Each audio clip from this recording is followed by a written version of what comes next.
ఆముదాల వలస ఎమ్మెల్యే కూన రవికుమార్ పై తప్పుడు ఆరోపణలు చేయడం సరైన పద్ధతి కాదని కళింగ నాయకులు మండిపడ్డారు. ఆమదాల వలస ఎమ్మెల్యే కోన రవికుమార్ పై తప్పుడు ఆరోపణలు చేయడం సరైన పద్ధతి కాదని కళింగ నాయకులు మండిపడ్డారు. కళింగ కులం నాయకుడు బుడుమూరు సూర్యారావు మాట్లాడుతూ స్థానిక ఎమ్మెల్యే కోన రవికుమార్ కేజీబీవీ ప్రిన్సిపాల్ సౌమ్య బదిలీ విషయంపై వివాదం జరగడం బాధాకరం. ఎమ్మెల్యే కూన రవికుమార్ మంచి నాయకుడు, అలాంటి నాయకుడిపై బురద జల్లాలని చూడటం మంచి పద్ధతి కాదు అని సూర్యారావు అన్నారు. ఆమదాల వలస శాసనసభ్యులు, రాష్ట్ర పీఈసీ చైర్మన్ రవికుమార్ గారి మీద ట్రాన్స్ఫర్ విషయంలో ఆవిడ కలిగిన బాధకి ఏదో చెప్తుంటే ఆ విషయాన్ని పక్కలో పట్టించి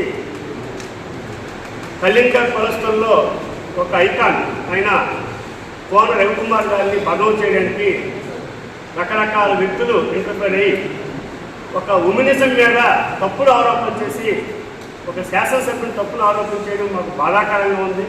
మా కులం తరఫున మేము తీవ్రంగా ఖండిస్తున్నాం. ఇలాంటివి ఎప్పుడు కూడా జరగకూడదని, సౌమ్య మేడం గారికి ఏమైనా ట్రాన్స్పోర్టేషన్లో అన్యాయం జరిగితే మా కుల పెద్దలను కలిసి ఆ కుల పెద్దలు వస్తే ఆవిడకి న్యాయం చేస్తామని మా కులం తరఫున మేము ఆవిడికి చెప్తున్నాము. కాబట్టి సౌమ్య మేడం గారు చెప్తున్న విషయాల్ని దయచేసి ఈరోజు ఆయనకి భారతదేశం అయితే అమెరికాలో ఈరోజు డెవలప్మెంట్ లేదని అమెరికాలో ఉన్నారు. కానీ సంవత్సరం పాటు జరుగుతున్న ఈ ఎమ్మెల్యే గారు ఎప్పుడూ లేండి ఈరోజు రివ్యూస్ జరుగుతుంటే ఎమ్మెల్యేగా రివ్యూస్ చేస్తుంటారు. ఒక్కోసారి ఆయా ప్రభుత్వ సంస్థల ప్రతినిధులతో ఆ తాలూకు ప్రతినిధులతో ఎప్పుడూ రివ్యూస్ చేస్తుంటారు. రివ్యూలో భాగంగా రాత్రి 8 గంటలకి వివిధ కేజీబీవీ ప్రిన్సిపల్స్తో కాన్ఫరెన్స్ మాట్లాడుతున్న సందర్భంలో 8 గంటలకు మాట్లాడితే చాలామంది 11 గంటలు మాట్లాడుతున్నామని ఇతర పార్టీ వాళ్ళు కూడా తప్పుడు ఆరోపణలు చేయడం బాధాకరంగా ఉంది. ఇవి మేము తీవ్రంగా ఖండిస్తున్నాం.